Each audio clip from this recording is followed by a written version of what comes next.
Eventually, recordable discs and burners would come out. Years after the original factory-made CD-ROM read-only memory discs and the drives that could read them were developed, the industry, strongly persuaded by consumer demand, would develop discs that, through the use of associated drives, could be written to once and then used in the same fashion as the original CD-ROM discs.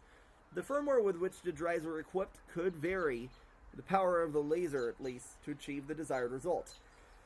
The laser allowed these discs to be read, and then, eventually, these are usually called RW. Now, there are two different types of writable CDs.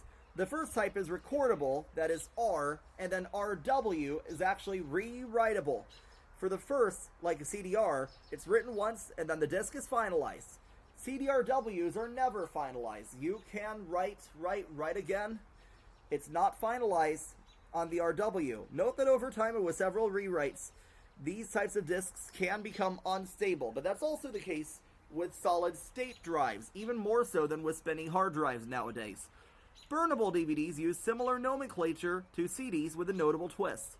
In addition to DVD-R and -RW, there are plus standards of DVD plus R and DVD plus RW, thanks to there being two competing DVD consortiums. These consortiums will each have their own preferred formats.